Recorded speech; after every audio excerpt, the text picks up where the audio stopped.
I'm staring at another card from Linda's co-workers at the hospital, the third one this month. Your daughter is such a blessing, it reads in careful cursive. We're all so impressed by her dedication to caring for you. You must be so proud. The irony burns in my chest as I set it down next to the others on my nightstand, my fingers automatically moving to the tender spot on my wrist where her grip left marks just yesterday. 78 years old, and I'm learning that the cruelest lies are the ones everyone wants to believe. Linda moved in 2 years ago, right after my hip surgery. I was still using the walker then, still dependent on help getting in and out of the shower. She swept in like a guardian angel, taking leave from her job as a nurse to care for me.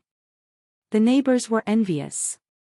You're so lucky to have such a devoted daughter, Mrs. Patterson from down the hall would say whenever she saw Linda helping me to physical therapy. My son visits maybe once a month if I'm lucky. I believed it too, at first. Linda was attentive, almost obsessively so. She reorganized my entire medicine cabinet, color-coding my pills and setting up those weekly dispensers. Mom, you can't be trusted to remember your dosages, she'd say with that professional smile she wore at work. What if you double-dosed your blood pressure medication? You could have a stroke. When I protested that I'd been managing my medications just fine for decades, she'd pat my hand condescendingly. Your memory isn't what it used to be. Let me handle this. The comments came slowly, wrapped in concern. Maybe you shouldn't be driving anymore, Mom. Your reflexes aren't sharp enough. Do you really need to keep going to bridge club? Those women just gossip and stress you out.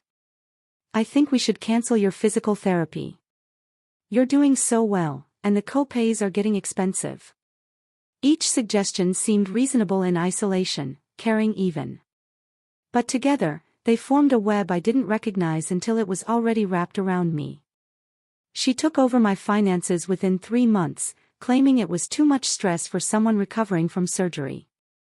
Let me handle the bills, Mom. You focus on getting better. I signed the power of attorney papers while still groggy from pain medication, trusting the daughter who brought me soup and fluffed my pillows.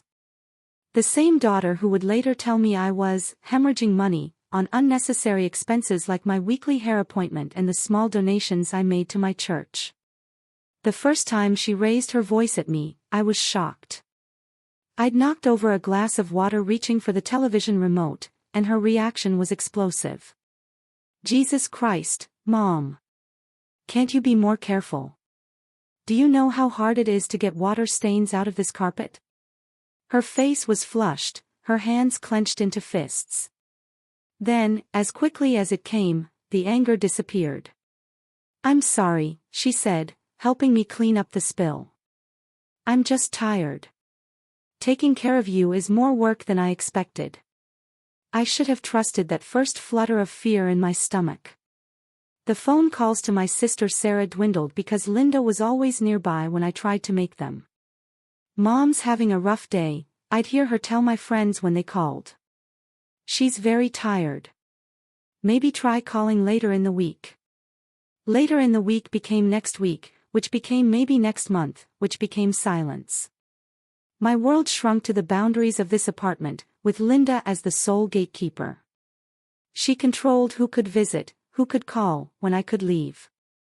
The doctor says you need to rest more, she'd explain to anyone who asked. Too much stimulation isn't good for someone her age. People nodded approvingly, impressed by her medical knowledge and obvious devotion. But devotion doesn't leave fingerprint bruises.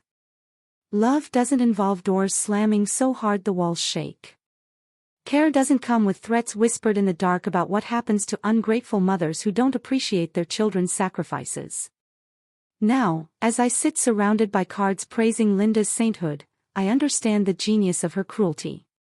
She built herself a reputation as the perfect daughter while systematically destroying my credibility as a reliable witness to my own life. Who would believe that the woman everyone calls an angel is actually my tormentor? The worst part is the tiny voice in my head that still wonders if they're right and I'm wrong.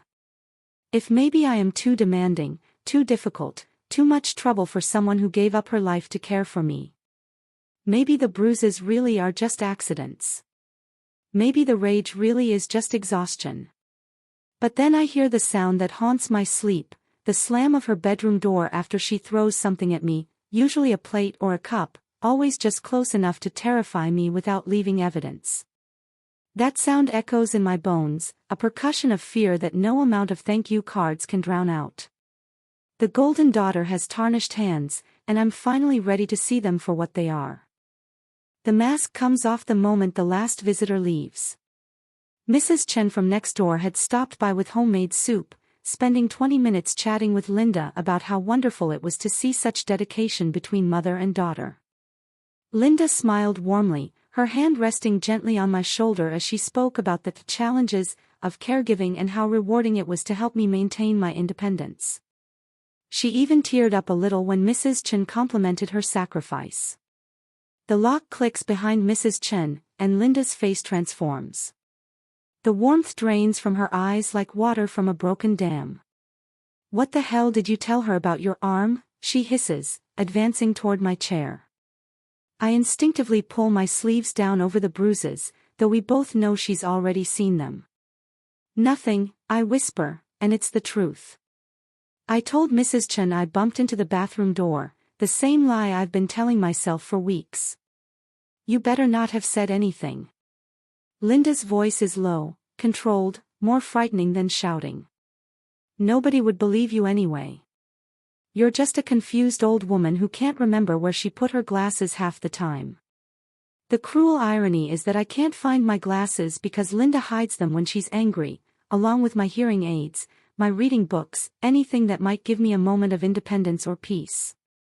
But pointing that out would only make things worse.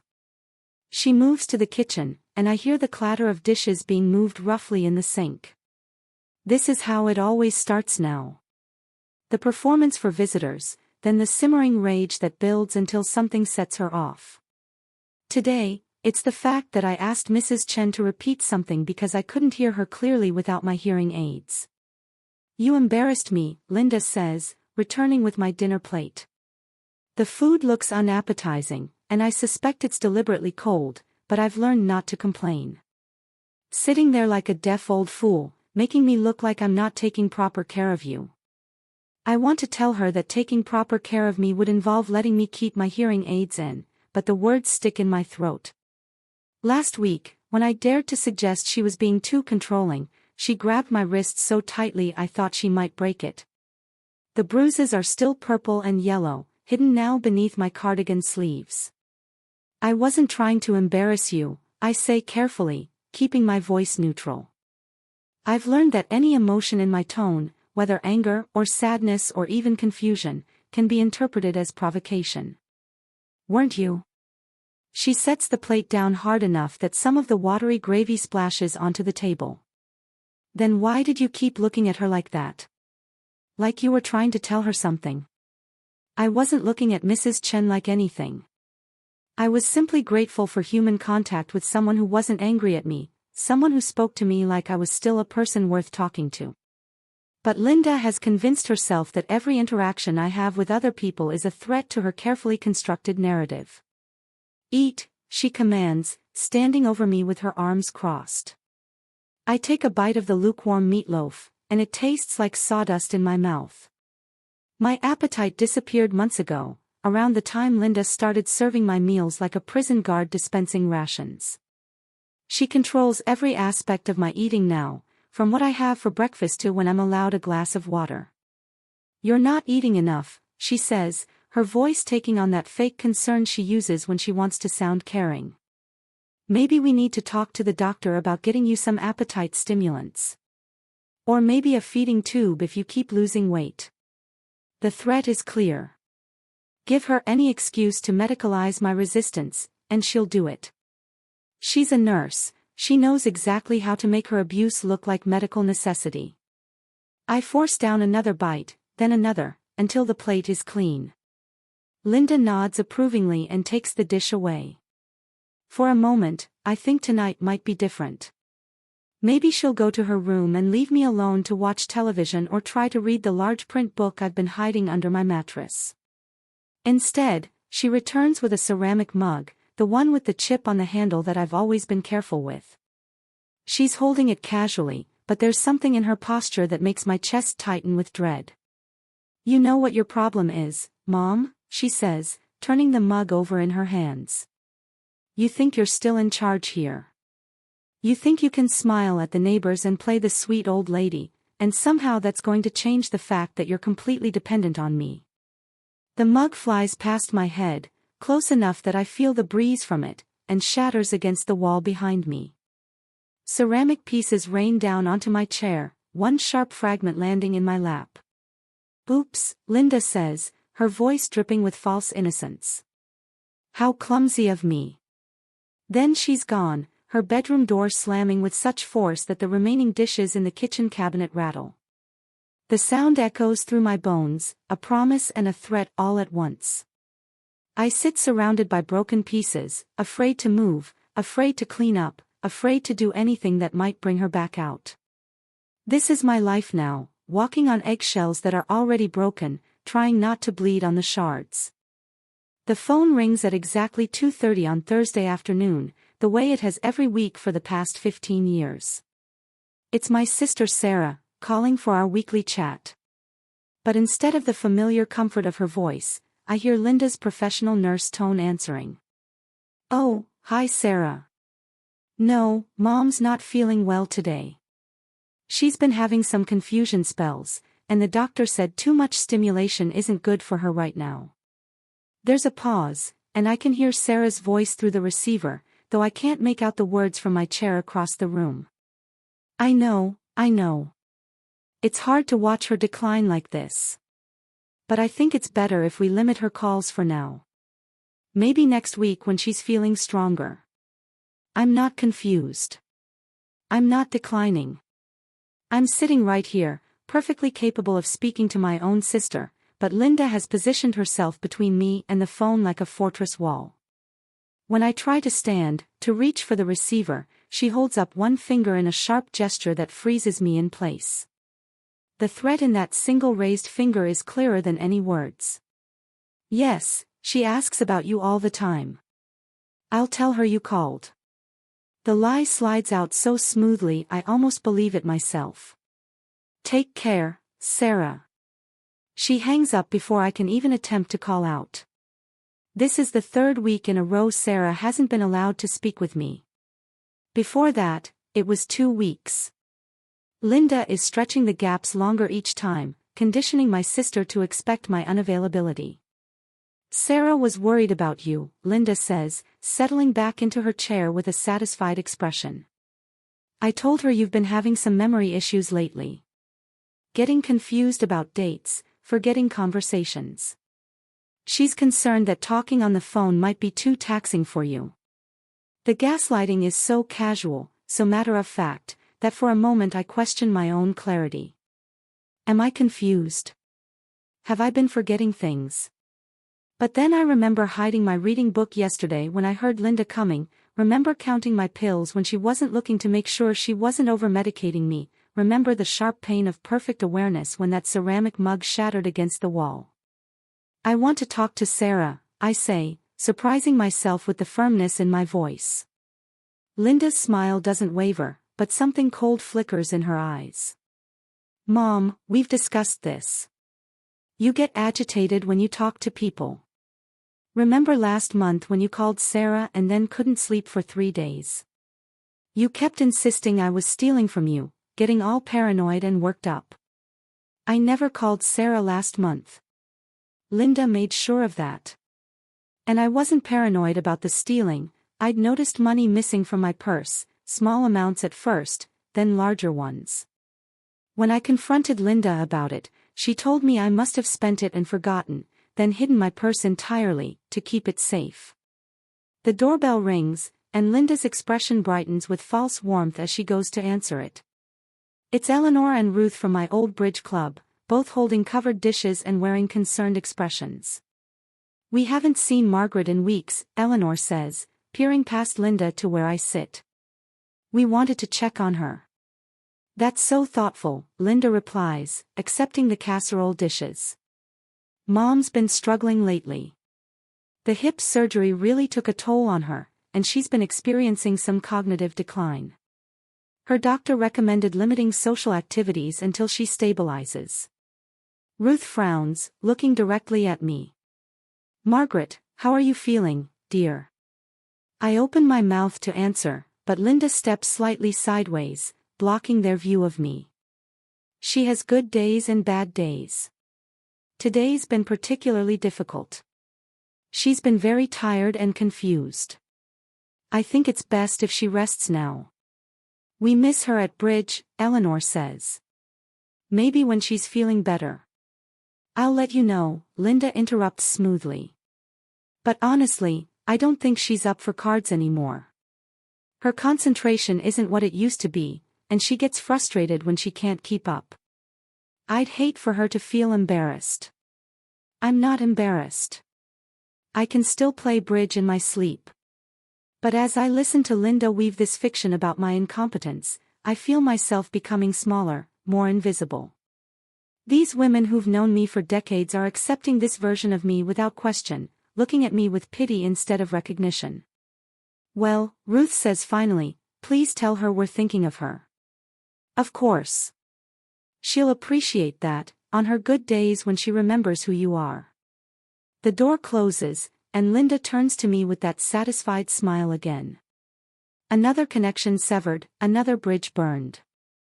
I'm disappearing, person by person, phone call by phone call, until Linda is the only voice left in my world. See how much they care about you, she says, setting the casserole dishes on the counter. They brought you food and left without even trying to have a real conversation. That's what people do with old people like you, Mom. They bring food and feel good about themselves, but they don't actually want to spend time with someone who's losing their mind. But I'm not losing my mind. I'm losing my world, and Linda is the one taking it away, piece by carefully orchestrated piece. I find the bank statements while Linda is at the grocery store, tucked behind the stack of medical bills she's always shuffling through with that martyred expression. My hands shake as I unfold the papers, and what I see makes my stomach drop like a stone. My savings account, the one I spent 40 years building with careful deposits from my teaching salary, shows a balance of $312. 3 months ago, it had over $30,000. My checking account is overdrawn by $200, despite my Social Security deposit that should have arrived last week. The withdrawal slips are all signed with my signature, but I don't remember signing them. The handwriting looks like mine, but slightly off, like someone practicing my penmanship. $1,500 here, $2,000 there, cash withdrawals that add up to a hemorrhage I never authorized. My heart pounds as I hear Linda's key in the lock. I shove the statements back where I found them, but my hands are trembling so badly that I knock over her coffee cup. The brown liquid spreads across the table, soaking into the medical bills. Mom. Linda's voice carries that edge that means trouble. She drops the grocery bags and rushes over, seeing the mess. What were you doing going through my papers? I wasn't. I just knocked over your cup. I was looking for a napkin. Her eyes narrow as she takes in the wet bank statements, and I see the exact moment she realizes what I've seen. The mask slips completely, revealing something cold and calculating underneath. You were snooping. It's not a question. She gathers up the soggy papers, her movements sharp and angry. You were going through my things like some paranoid old woman who doesn't trust her own daughter. Linda, where is my money? The words come out stronger than I intended, and I see her flinch with surprise. For just a moment, I sound like the woman I used to be, the teacher who commanded respect from rowdy teenagers, the mother who raised this woman when her father walked out. Your money. She laughs, but there's no humor in it. Mom, you don't have any money. You've been living beyond your means for years. The medical bills alone are astronomical. Do you know how much your medications cost? Your physical therapy. The special food I have to buy because you can barely chew regular food anymore. I can chew fine. She's the one who insists on buying baby food and protein shakes, claiming my teeth are too weak for normal meals. But I don't challenge that lie because I'm focused on the bigger one. I had $30,000 in savings 3 months ago. You had debt, Mom. Credit card debt, medical debt, back taxes you'd forgotten to pay. I've been cleaning up your financial mess since I moved in here. You should be thanking me, not accusing me of stealing. But I paid my taxes every year like clockwork. I never owned a credit card, believing in paying cash for everything. The lies come so fast and smooth that I wonder if she's been practicing them, rehearsing for this exact moment. I want to see all the statements. I want to call the bank. Linda's expression hardens into something genuinely frightening. She moves closer to me, and I instinctively press back against my chair. You want to call the bank? Her voice is deadly quiet. And tell them what? That you think your devoted daughter, who gave up her career to care for you, is stealing from you.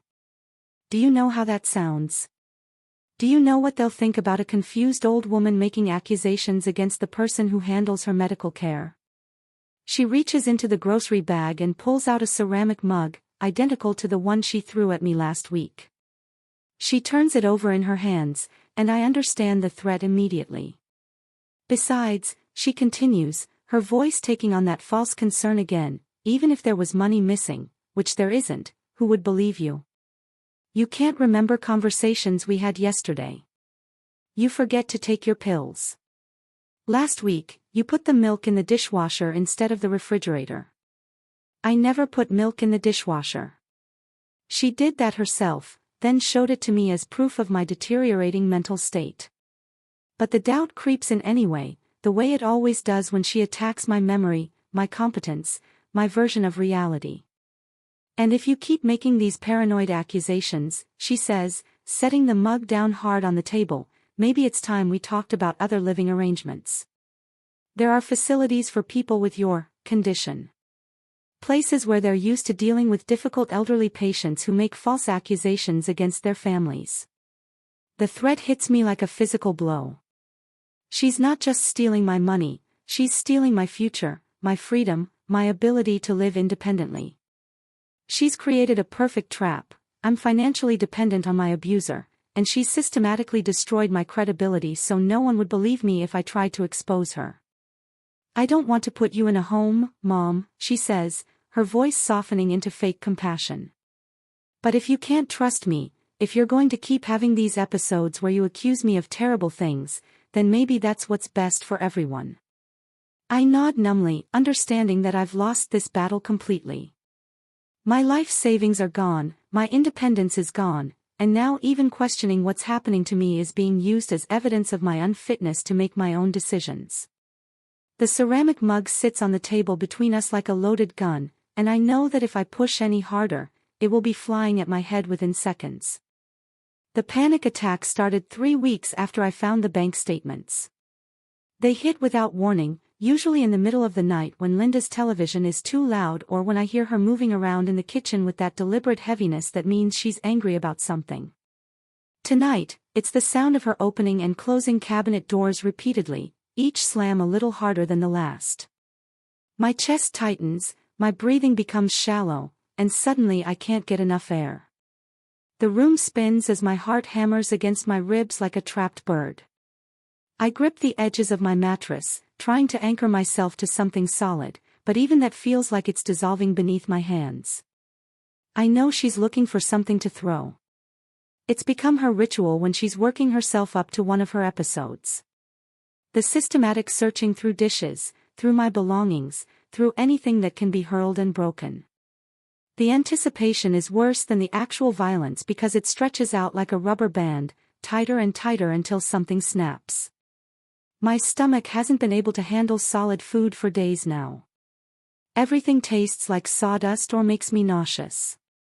Linda notices, of course, and uses it as more ammunition for her campaign to prove I'm deteriorating. She's not eating again, I heard her tell someone on the phone yesterday, probably Dr. Martinez's office. I'm worried about malnutrition. Maybe we need to discuss more intensive interventions. The way she said, intensive interventions, made my blood turn cold. Another step toward the nursing home threats, another way to medicalize what she's doing to me. But how can I eat when every meal feels like swallowing fear? When Linda hovers over me, watching every bite, commenting on how slowly I chew, how little I'm consuming, how I'm wasting away like a stubborn child. Food has become another battlefield where I'm destined to lose. The falls started around the same time as the panic attacks. Some are genuine accidents. My balance isn't what it used to be, especially when I'm constantly tense and jumping at shadows. But others happen when Linda gets too close during her rages, when her gestures become too broad, when she accidentally bumps into me or steps into my path just as I'm trying to move away from her.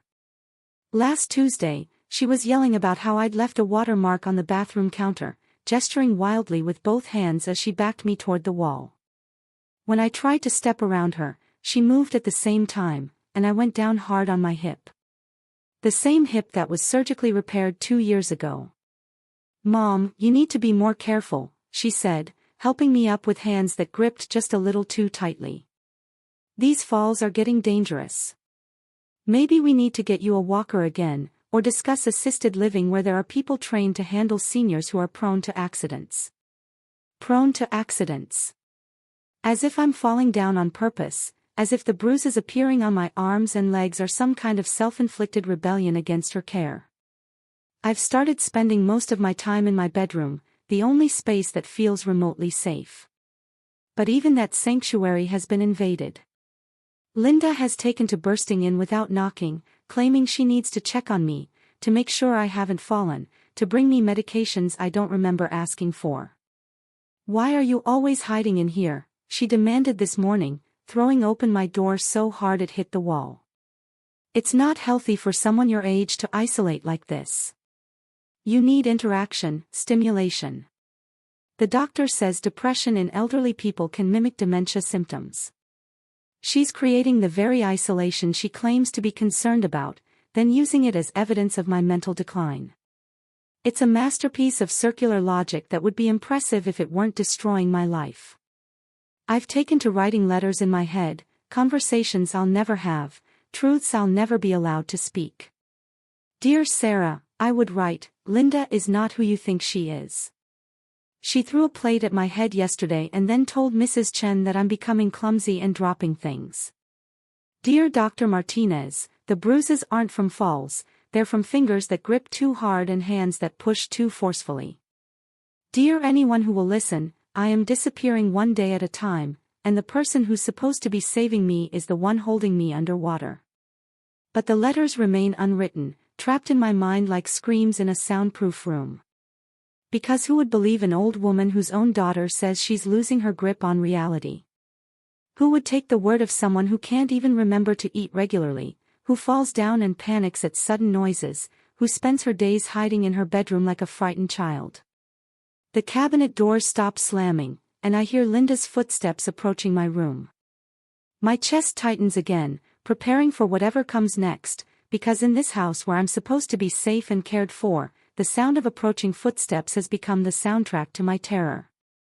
The dinner plate catches me across the forearm as I try to shield my face, the ceramic edge slicing through my thin skin like paper.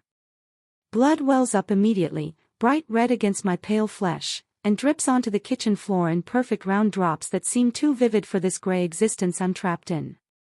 "Look what you made me do."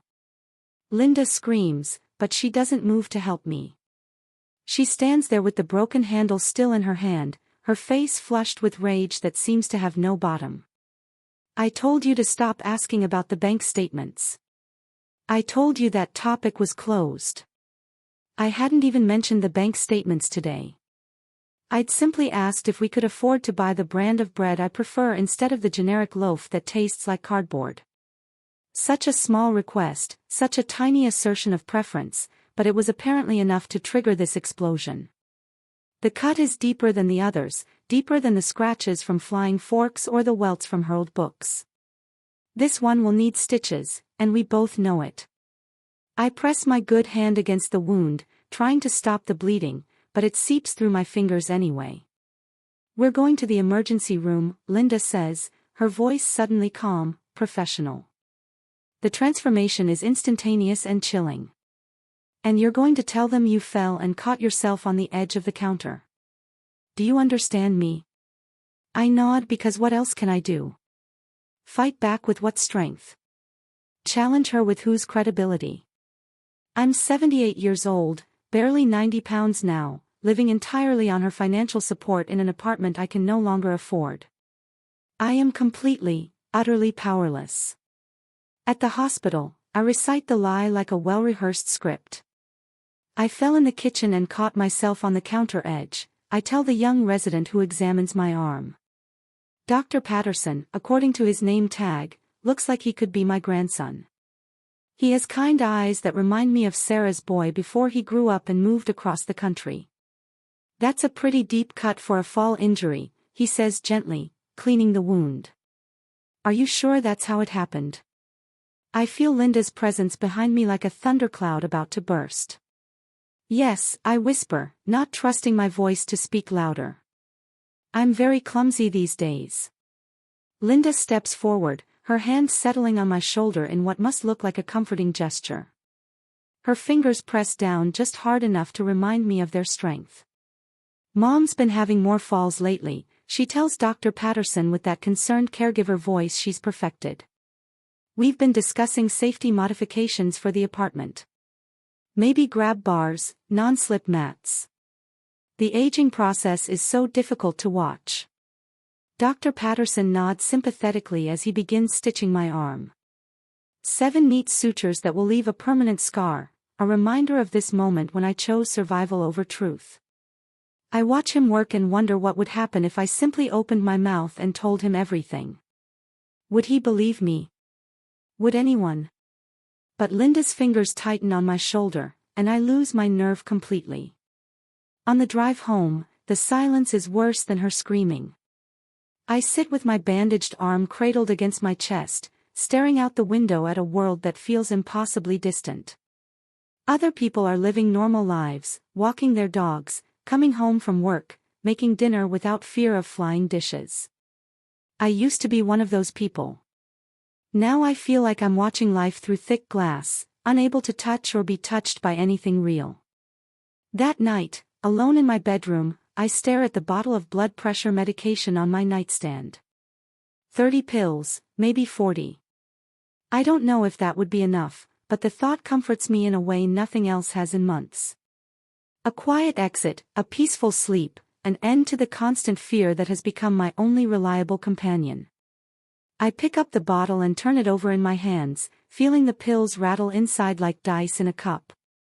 Such a simple solution to such an impossible problem. No more walking on eggshells. No more flinching at sudden sounds.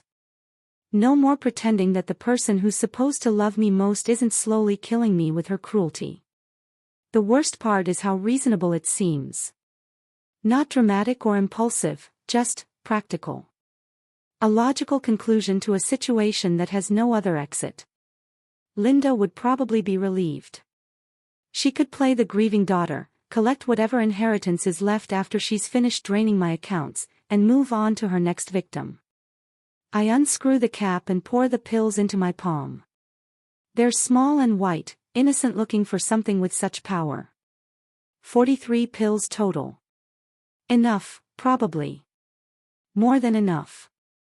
But as I sit there holding my own potential ending, I realize something that cuts deeper than Linda's cruelest words. I'm not just considering suicide. I'm letting her win. I'm allowing her to erase not just my present and future, but my past as well. 40 years of teaching children, of making a difference, of being Margaret Thompson the person, not Margaret Thompson the victim. I pour the pills back into the bottle, but I don't put the cap back on. Not yet. The option sits there on my nightstand like a loaded gun, ready if I need it, if things get worse than I can bear.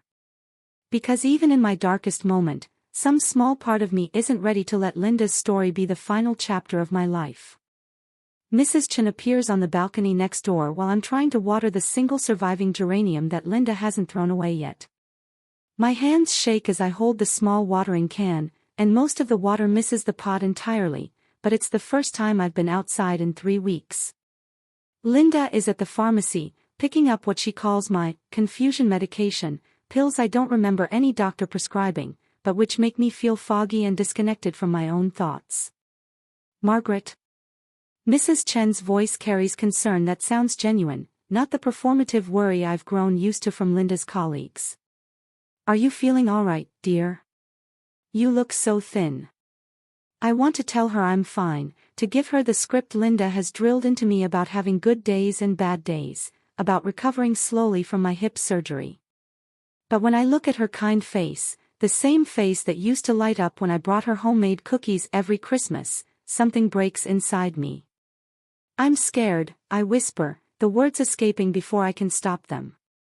Mrs. Chen moves closer to the balcony railing that separates our apartments. Scared of what, Margaret? The question hangs in the air between us, loaded with possibility and danger. This is my chance, maybe my only chance, to tell someone the truth. But Linda's threats echo in my head. No one would believe a confused old woman. They'd think you're having paranoid delusions. I'd have to tell them about your episodes, your falls, how you can't remember simple things. I start, then stop, looking around nervously. What if Linda comes back early? What if she's watching from the window? What if Mrs. Chen thinks I'm crazy and tells Linda what I said? Margaret, has someone hurt you? Mrs. Chen asks gently. That bandage on your arm, the way you're always so nervous now. This isn't like you. She remembers who I used to be. The realization hits me like sunlight breaking through storm clouds. Mrs. Chen remembers Margaret Thompson, the person, not the broken shell Linda is trying to convince everyone I've become. She notices the difference. My daughter says I'm getting confused, I say carefully, testing the waters.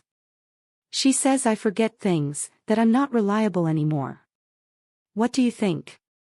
Mrs. Chen asks, and the question is so simple, so direct, that it nearly brings me to tears. When was the last time someone asked me what I thought about my own life, my own mind, my own experience? I think. I pause, listening for Linda's key in the door, for her footsteps on the stairs. I think I remember everything. I remember what she does when no one else is around. I remember where my money went. I remember that I never put milk in the dishwasher or forgot to take my medications until she started controlling them. The words tumble out faster now, like water through a broken dam. Mrs. Chen listens without interrupting, her face growing more concerned with each revelation. For the first time in months, someone is hearing me, really hearing me, not filtering my words through assumptions about my mental state. She threw a plate at me yesterday, I continue, my voice barely above a whisper. That's how I got this cut. But I told the doctor I fell because she said no one would believe me, and she's right. Look at me, I'm a scared old woman who barely weighs 90 pounds. She's a nurse, a professional. Who would anyone believe? I would believe you, Mrs. Chen says firmly. Margaret, I've known you for 8 years. You've never been confused or forgetful or prone to accidents. You were sharp as a tack when you helped my grandson with his math homework last year. This isn't aging, this is something else entirely. The validation hits me so hard I nearly collapse. Someone believes me. Someone sees what's happening and knows it's not normal, not part of getting older, not evidence of my failing mind. But then I hear the sound I've been dreading, Linda's key in the front door lock. The apartment door slams, and her voice carries through the thin walls. Mom? Where are you? Why is the balcony door open? Fear crashes over me like a cold wave. Mrs. Chen sees it immediately, the way I cringe at the sound of Linda's voice, the way my whole body tenses with anticipation of whatever comes next. Margaret, this isn't right, she whispers urgently. You need help. There are people who can dash. Mom. Linda's voice is closer now, moving through the apartment toward the balcony. What are you doing out there? You know the sun isn't good for your skin at your age. I step back from the railing, away from Mrs. Chen, away from the first honest conversation I've had in months. I'm fine, I say loudly enough for Linda to hear. Just getting some fresh air. Mrs. Chen's eyes fill with understanding and something that looks like determination. She nods slightly, a gesture so small Linda won't notice when she appears behind me. Well, don't stay out too long, Mrs. Chen says in a normal voice. Take care of yourself, Margaret. But her eyes are saying something else entirely. I see you. I believe you. I'm going to help you. Linda appears beside me, her hand immediately gripping my elbow. Come inside, Mom. You've had enough sun for today. As she pulls me back into the apartment, I catch one last glimpse of Mrs. Chen's face, and I see something there that gives me the first spark of hope I've felt in months. Someone knows the truth now. Someone who isn't controlled by Linda, someone who remembers who I used to be. For the first time since this nightmare began, I'm not completely alone. Linda's announcement comes during breakfast, delivered with the casual tone she might use to discuss the weather. I've been thinking, Mom. This apartment complex is getting too noisy, too crowded. All these neighbors poking their noses into our business. She pauses to sip her coffee, watching my reaction carefully. I found a nice place in Riverside, about 3 hours from here. Much quieter. Better for someone in your condition. My blood turns to ice water in my veins. Riverside. 3 hours away from Mrs. Chen, from anyone who might remember who I used to be, from the last thread connecting me to my real life. This is Linda's final move in a game I've been losing piece by piece. I don't want to move, I say, surprised by the steadiness in my own voice. Linda's expression hardens. It's not really your decision anymore, Mom. I'm your caregiver, and I have to do what's best for your health and safety. The neighbors here are disruptive. Yesterday, that nosy Chinese woman was filling your head with ideas, getting you all worked up and confused. Mrs. Chen wasn't filling my head with ideas. She was reminding me that I still have a head capable of holding ideas, that my thoughts and perceptions matter, that what's happening to me has a name and isn't my fault. When? I ask, though I'm not sure I want to know the answer. End of the month. I've already given notice on this place and put a deposit down on the new apartment. It'll be perfect, just the two of us, no distractions, no one to upset you with questions you can't handle. 3 weeks. In 3 weeks, Linda will have successfully erased me completely, moved me somewhere no one knows. Margaret Thompson the teacher, Margaret Thompson the person who once had friends and independence and a voice of her own. That afternoon, while Linda runs errands that seem to take longer each day, I pace the apartment like a caged animal. The walls feel closer than usual, the air thinner, as if the space itself is shrinking in anticipation of my departure. I keep thinking about Mrs. Chen's words, there are people who can help. But what people? How can anyone help someone like me, someone whose own daughter has convinced the world she's losing her mind? I have no money, no phone access without Linda monitoring, no transportation, no credibility. Then I remember something from the television commercial that plays during my afternoon programs, the one Linda always mutes with an irritated click of the remote. Something about elder abuse, about a hotline, about help being available. The number flashed on the screen too quickly for me to memorize, but I remember the first 3 digits, 1 to 800. I stare at the phone in the kitchen, the same phone Linda uses to screen my calls and manage my isolation. She's been gone for 40 minutes, usually takes an hour for her grocery runs. 40 minutes to find a phone number I can barely remember, to make a call that could either save my life or make it infinitely worse. My hands shake as I dial information. I need the number for elder abuse help, I tell the operator, my voice barely above a whisper as if Linda might somehow hear me from miles away. 1 moment please. The operator's voice is professionally neutral, and I wonder if she gets calls like this often, if there are other people like me, trapped and afraid and running out of time. She gives me the number, and I repeat it back to make sure I have it right. My heart pounds so hard I'm afraid it might stop entirely. This is the most dangerous thing I've done since Linda moved in, the biggest risk I've taken in 2 years of being systematically destroyed. I dial the number with fingers that feel clumsy and foreign. It rings once, twice, and I almost hang up. Then a warm voice answers. National Elder Abuse Hotline, this is Patricia. How can I help you? The kindness in her voice breaks something open inside me that's been locked away for months. I start to cry before I can say a word, great gasping sobs that feel like they're coming from somewhere deeper than my chest. Take your time, Patricia says gently. You're safe to talk here. Whatever's happening, you don't have to face it alone. My daughter, I managed to say through the tears. She throws things at me. She took all my money. She's going to move me away where no one knows me. I don't know what to do. I'm so scared, and no one believes me because she's a nurse and everyone thinks she's wonderful. I believe you, Patricia says, and those 3 words hit me like sunlight after months in darkness.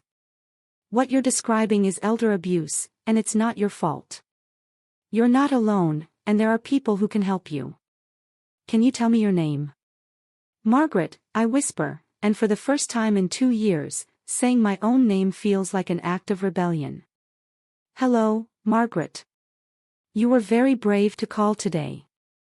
Let's talk about how we can help you stay safe. Through the kitchen window, I see Linda's car turning into the parking lot. 20 minutes early. My time is up, but something has changed. I've spoken my truth to someone who believes it, someone who knows this has a name and can be stopped. I hang up quickly and move away from the phone, but I carry Patricia's words with me, you're not alone. There are people who can help you. For the first time in months, I believe it might be true. The small flip phone Mrs. Chen slipped me yesterday is hidden inside my pillowcase, wrapped in an old handkerchief that smells like the lavender sachets I used to make. It's an ancient thing, probably 10 years old, but it has a camera and that's all Patricia from the hotline said I needed to start building evidence. Document everything, she told me during our second whispered conversation while Linda was at work. Photos of bruises, recordings of threats, a journal of incidents with dates and times. The more evidence you have, the stronger your case will be. The hardest part is waiting for Linda to hurt me again, like a photographer waiting for the perfect shot of something terrible. It feels wrong, almost like I'm hoping for abuse, but Patricia explained that abusers follow patterns, and Linda's pattern includes escalating violence when she feels her control slipping. I don't have to wait long. It starts over something ridiculous. I've accidentally used Linda's favorite coffee mug instead of the chipped one she's designated as mine. Such a small transgression, but Linda's face contorts with rage as if I've committed some unforgivable sin. That's my mug, she screams, grabbing it from my hand so violently that the hot coffee splashes across my wrist.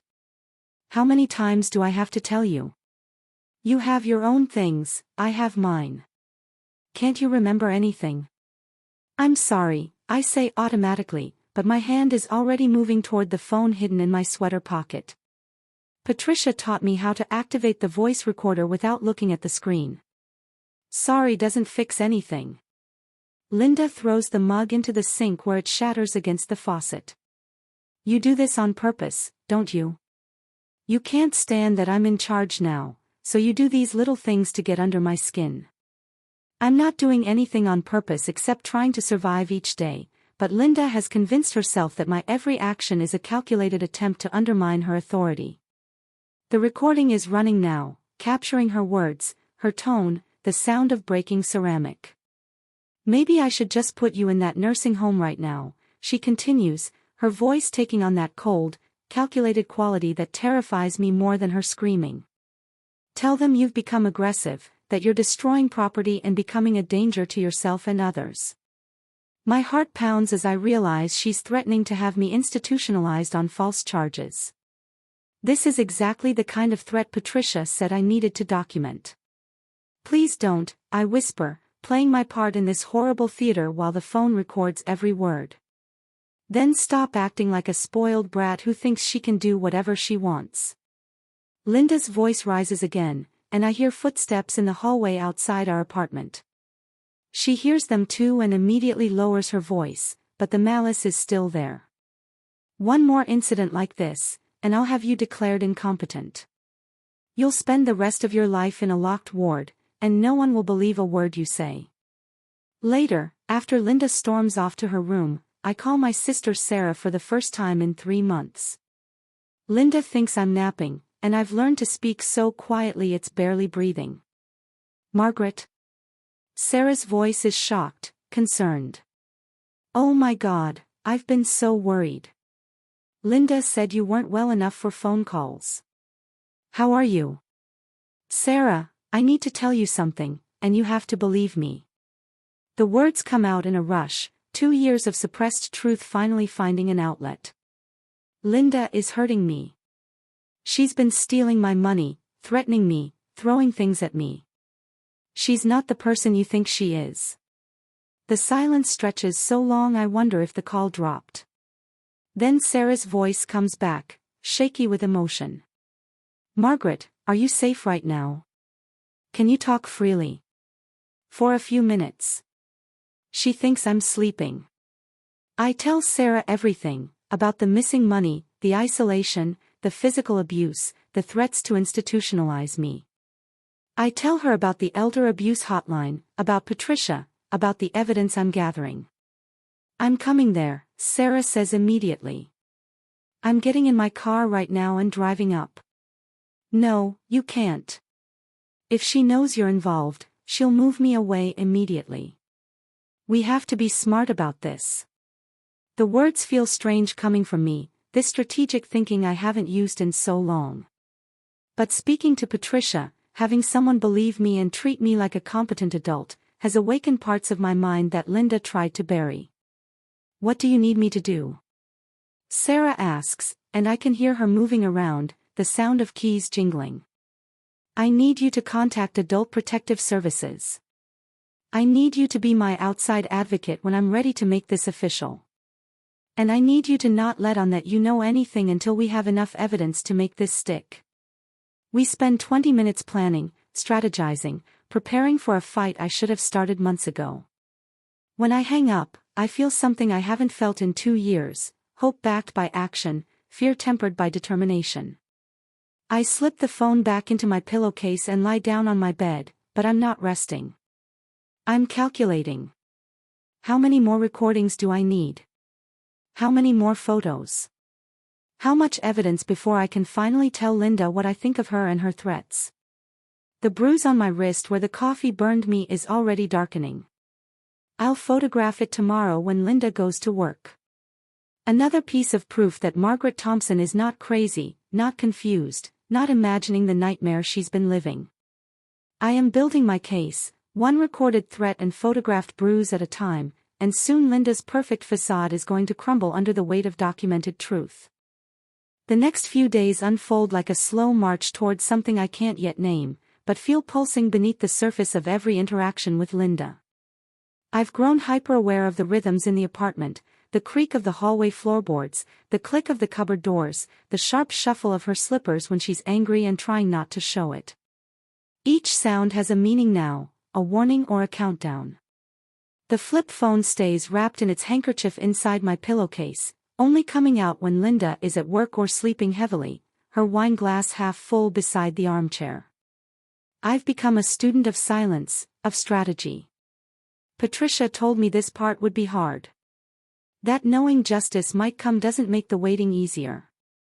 It only makes the risk feel sharper. I keep recording.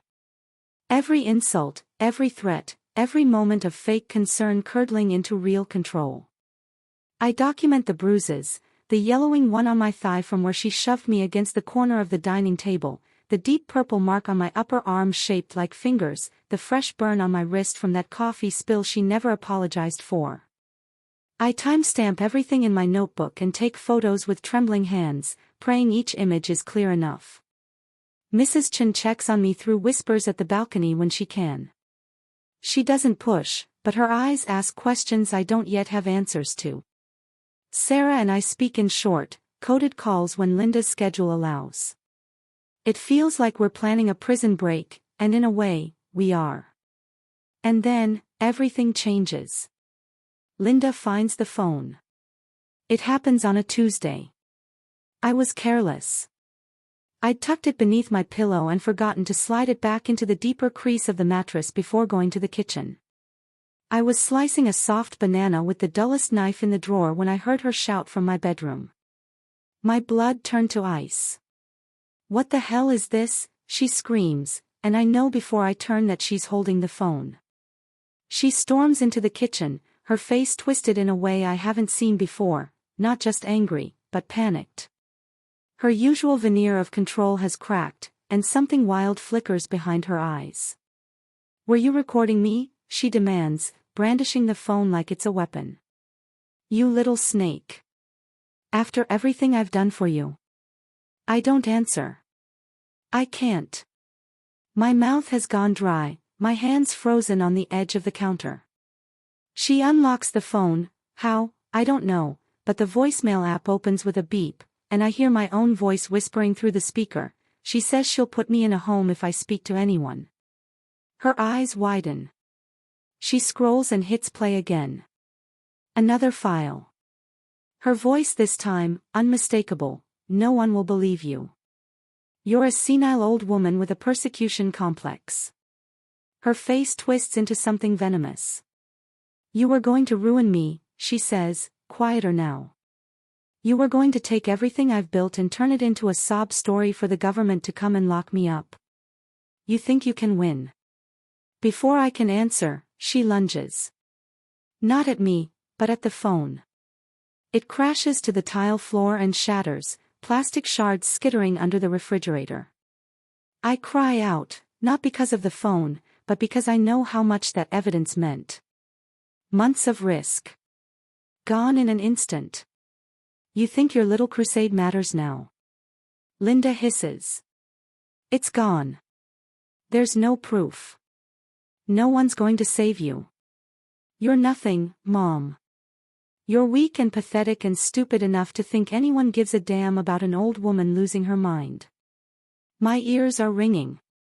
I stagger back against the kitchen wall, pressing my hands flat against the cold surface. Something is rising in my throat, not fear this time, but fury. "You threw a plate at me," I say, the words slow and deliberate. "You forged my signature and emptied my bank account. You've lied to everyone I love. And I'm done pretending I don't know who you are." The color drains from her face. She steps toward me again, and this time, I brace myself for the blow. But then a knock, sharp and loud, rattles the front door. We both freeze. Linda's voice drops to a whisper. "If you say one word, I swear." The knock comes again, louder. Then a voice. "Adult Protective Services. Ms. Thompson. We received a report. May we come in?" I almost collapse with relief. Linda's head snaps toward the door, her face contorting. "You called them," she says, stunned. "You've been planning this." I don't answer. I don't need to. Because Sarah is standing behind the APS worker in the hallway, eyes full of fire and tears, holding up the duplicate USB drive we'd hidden in the mail slot at her house last week. The backup. The one Patricia told us to make. Linda spins toward the hallway, but it's too late. The APS agent and the uniformed officer beside him step into the apartment. "Ma'am," the officer says to me, gently. "Are you safe right now?" I open my mouth, and for the first time, my voice doesn't shake. "No," I say. "But I will be." The rest of that day unfolds in fragments, like a dream that keeps slipping from my grasp each time I try to hold it. I remember the officer asking Linda to sit down, and the way she refused, pacing like a caged animal. I remember the APS agent, a woman named Janice, with kind eyes and salt and pepper hair, kneeling beside me and gently taking my hand, like I was something breakable. "You're safe now, Margaret," she said, but my ears still rang with the echo of Linda's threats. Safe felt like a word from another lifetime. Sarah was there. That part is clear. She came to my side so quickly, I thought I might be imagining her. But she smelled like the same lavender soap she always used when we were girls, and her arms around me were real, solid and warm and trembling with relief. I don't remember crying, but when she pulled away, her blouse was wet at the shoulder and her eyes were red. She cupped my face like a mother would, like the kind of daughter Linda never was, and said, "We've got you now. You're coming home with me." Linda tried to spin her story, of course. That I was confused. That Sarah was manipulating me. That this was all a tragic misunderstanding orchestrated by a bitter sister looking for attention. But Janice had the USB drive, and it didn't lie. They played one of the recordings right there in the living room, Linda's voice threatening to have me declared incompetent, then laughing as she talked about feeding me pills to keep me quiet. Her voice sounded different when it echoed off the walls without her face attached to it, cold, detached, monstrous. For the first time, I saw her flinch when she heard her own words played back to her. "I don't recall saying that," Linda muttered, but no one answered. No one had to. The illusion was shattered. The Golden Daughter's halo had cracked. They gave her a choice: come quietly for questioning or risk immediate arrest. Linda didn't scream. She didn't throw anything. She just looked at me with a hatred so naked and pure, it sent a chill through my bones. "You'll regret this," she said, just loud enough for me to hear. "You think anyone else will put up with you? You think she nodded at Sarah, "won't get tired of you too?" I didn't answer. I just turned my head away as the officer led her down the hallway. Her footsteps receded like the sound of a dying storm. It wasn't until the door closed behind her that I realized I was shaking. My knees buckled, and Sarah caught me before I could collapse. Janice offered me water, and I drank it too quickly, coughing into the glass. My hands wouldn't stop trembling. I'd thought this moment, freedom, would feel like triumph. But it felt like unraveling. Like I'd been holding myself together with threadbare fabric for too long, and now that the stitching had snapped, everything inside me was spilling out. Sarah didn't rush me. She sat beside me on the couch and let me breathe. Let me fall apart.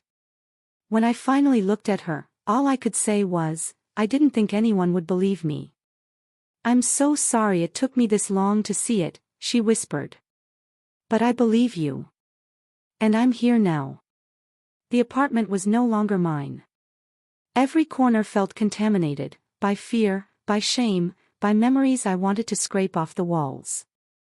I didn't pack much.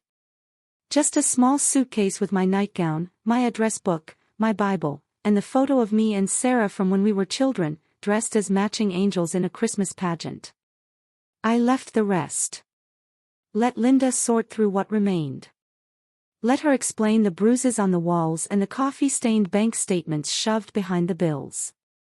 Janice and the officer escorted us to Sarah's car, and I couldn't stop looking over my shoulder, expecting Linda to come running out after me. But the only sound was the wind through the trees and the distant hum of a lawnmower. Ordinary sounds. Sounds I hadn't heard clearly in years. The drive to Sarah's house was quiet. She kept glancing at me, as if to make sure I was still there, still real. I stared out the window, watching the city blur into suburb, then into the sleepy calm of a cul-de-sac with trimmed hedges and kids on bikes. I hadn't been outside without supervision in so long that the sunlight felt foreign on my face. Warm and blinding and full of possibility. Sarah's house smelled like cinnamon and pine, like home. She'd prepared a room for me, the guest room she used to call the sunroom, because of its wide window and the way the light poured in during the afternoon. The bed had clean sheets and a soft yellow quilt, and on the nightstand sat a small vase of fresh daisies. I burst into tears when I saw it. Not because of the flowers, but because someone had thought to make a place for me. Not out of duty, but out of love. That night, I slept. Really slept. No nightmares, no slamming doors, no whispered threats in the dark. I woke once to use the bathroom and realized I'd gone 6 straight hours without flinching at a sound. My arm throbbed where the plate had cut me, but the pain felt distant, like a memory receding into shadow. The days that followed were quiet and strange. I kept waiting for Linda to call or show up on the doorstep. But she didn't. APS informed us that she'd been arrested after further investigation uncovered forged financial documents and several patient complaints at the hospital that had been buried under administrative noise. Sarah helped me file for a restraining order, and Janice assigned a case manager to assist with any legal and recovery processes. It was hard to accept that I didn't need permission to eat what I wanted, to use the phone, to walk outside. I kept asking Sarah if I could do things, and every time she'd take my hand and say, "You don't have to ask anymore. You're free." Free. A word I never thought would apply to me again. But each morning, as the sun fills the yellow quilt with warmth, and the birds outside sing songs meant for no one and everyone, I begin to believe that maybe, just maybe, it's true. The courthouse smells like dust and recycled air. I sit between Sarah and Janice on a narrow bench outside courtroom B, my hands folded in my lap to hide the tremble I can't quite control. The bruise on my arm has faded, but I still feel the phantom grip of Linda's fingers when I close my eyes. I'd hoped that getting away would erase that feeling, that her absence would mean her power over me would vanish, too, but trauma doesn't dissolve on schedule. It lingers. Like smoke in old curtains. Like a story you can't stop telling yourself. Today is the hearing. Not the trial, just the preliminary step, but it still feels monumental. The assistant district attorney, a man named Harris with a clipped tone and kind eyes, has already met with me twice. He says the case is strong. The recordings, the medical reports, the forged withdrawal slips, and the interviews with neighbors, all of it paints a clear picture of a pattern of financial exploitation and psychological abuse. Still, I feel like a child in trouble, even though I've done nothing wrong. "Remember," Sarah whispers, leaning close, "you don't owe her anything. Not your silence. Not your fear." I nod, though the fear still sits heavy in my chest. It's not just fear of Linda. It's fear of standing in front of strangers and naming what she did. Fear of being dismissed. Of being told, once again, that I'm confused or fragile or unreliable. But Harris said I don't have to speak today unless I want to. He told me just being present sends a message, that I'm not invisible anymore. Linda walks in 5 minutes before the hearing begins. She's wearing a gray blazer over black slacks, her hair pulled into a tight bun. She looks smaller somehow, though maybe it's just that I'm finally seeing her without the shield of performance. There's no one to impress here. No casseroles or thank you cards or neighborly praise. Just fluorescent lights, stern judges, and the weight of truth. She doesn't look at me. Not once. Her lawyer, an older man with a shiny bald head and too much cologne, does the talking. He tries to argue for leniency, citing misunderstandings of intent and complex family dynamics. But Harris is unshakable. He reads from the transcripts of her voicemails. Plays a short clip of Linda threatening to institutionalize me. When the judge hears the phrase, "You'll spend the rest of your life in a locked ward," his expression shifts from detached to grim. The hearing ends with the judge denying Linda's request for dismissal and setting a date for trial. She's released on bail but under strict orders not to contact me in any way. As she leaves the courtroom, I catch a glimpse of her face. There's no remorse there. Only fury. But it's not the kind she used to unleash in the kitchen or behind closed doors. It's diluted now, contained by the law, by scrutiny, by consequences. And that, in itself, is a kind of justice. The months that follow are slow and painful. Legal battles always are. I give an official deposition. I meet with social workers and trauma counselors. I speak with a financial advisor who helps me begin the process of trying to recover what was stolen. It turns out Linda had also taken out a credit card in my name and used it to rack up debt for things like spa treatments and home decor I never saw. Sarah helps me untangle it all, canceling accounts, freezing assets, setting up new protections. At night, I still wake sometimes to the sound of imagined door slams or the clatter of thrown plates. My body remembers what it endured. My mind replays it without invitation. But therapy is helping. I've started seeing a counselor who specializes in elder abuse survivors.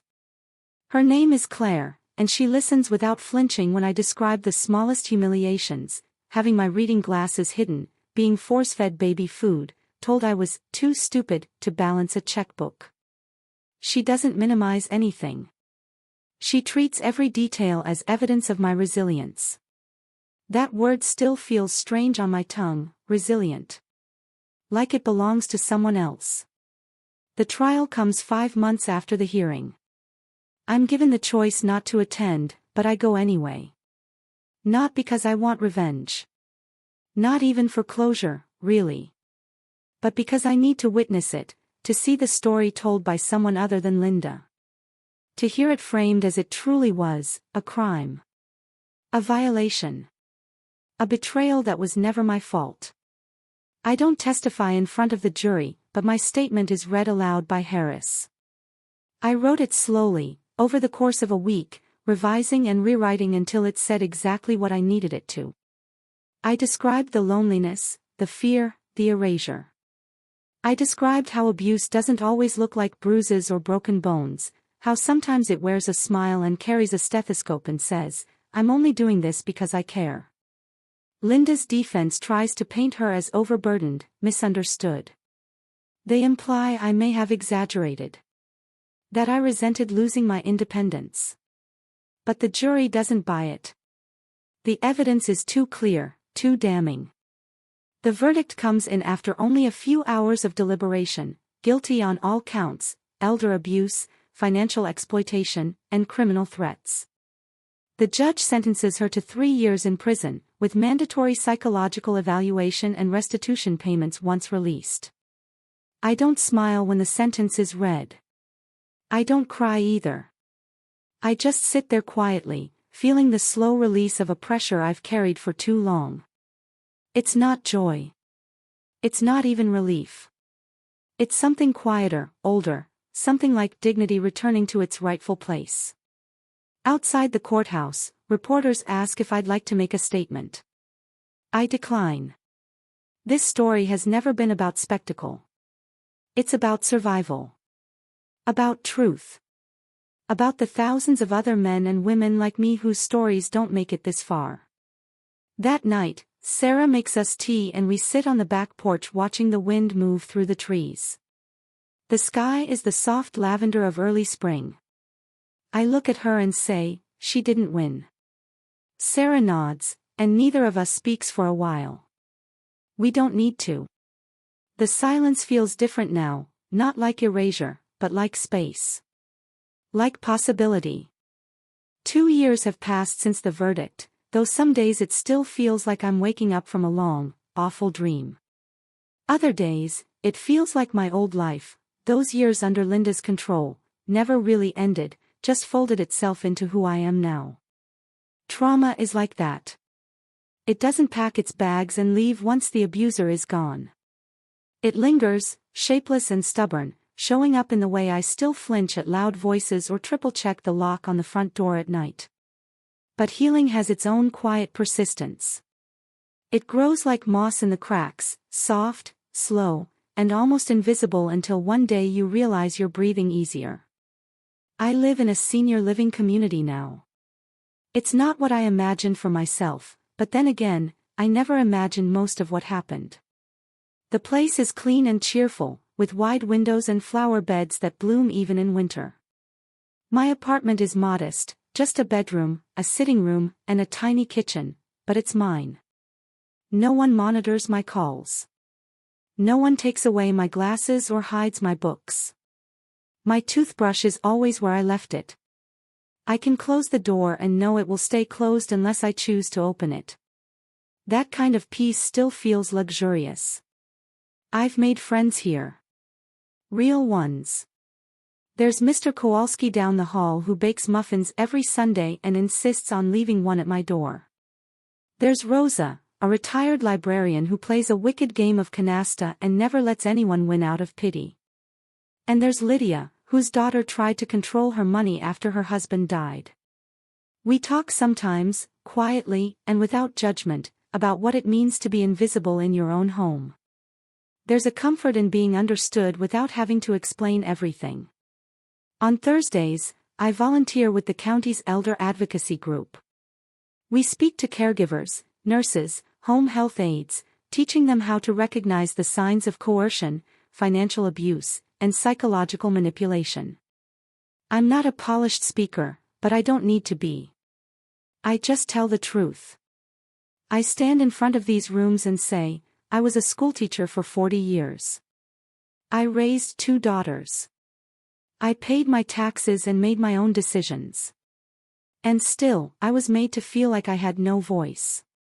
Sometimes the room gets very quiet. Other times, someone weeps. It's not always comfortable, but it's always worth it. I've also started writing. Not a book, nothing grand like that. Just reflections. Memories. Letters I never sent and stories I once told myself to survive. They live in a notebook with a soft green cover, tucked inside my nightstand drawer. Some pages are angry. Some are just sad. But others are full of gratitude, for Sarah, for Mrs. Chen, for the quiet voice inside me that never entirely gave up. I've learned that survival isn't just about escaping the bad. It's about reclaiming the parts of yourself that were stolen, inch by inch. Sarah visits often. She brings flowers sometimes, or a new crossword puzzle book. We sit by the window and sip tea, and sometimes we talk about Linda. Not always, and never for long. The bitterness is still there, but it doesn't define the room anymore. Sarah still carries guilt, I think. She shouldn't, but I understand it. Guilt is a heavy inheritance in families like ours, passed down quietly with the teacups and recipes. But we're learning how to set it down. Linda will be released next spring. I try not to think about it. She has a restraining order against her, and the advocacy group has already made a safety plan with me. Still, there are nights I lie awake wondering if she'll try to reach me. If she'll come back wearing some new mask of remorse, hoping to rewrite the story again. But I no longer live in the house where I kept my head down and said, it's fine. I no longer sit quietly while my life is rewritten around me. If she comes back, I'll face her with the truth, and this time, I won't be alone. Sometimes I walk through the courtyard at dusk, when the sun turns the brick walls gold and the air smells like grass clippings and honeysuckle. I think about the woman I was before all of this. The Margaret who loved crossword puzzles and kept lavender sachets in her dresser. The Margaret who made holiday cookies for the neighbors and taught her students to always double-check their math. That Margaret never disappeared. She was buried for a while, under fear and silence, but she was there. She's still here. I don't startle at slamming doors anymore. Not always.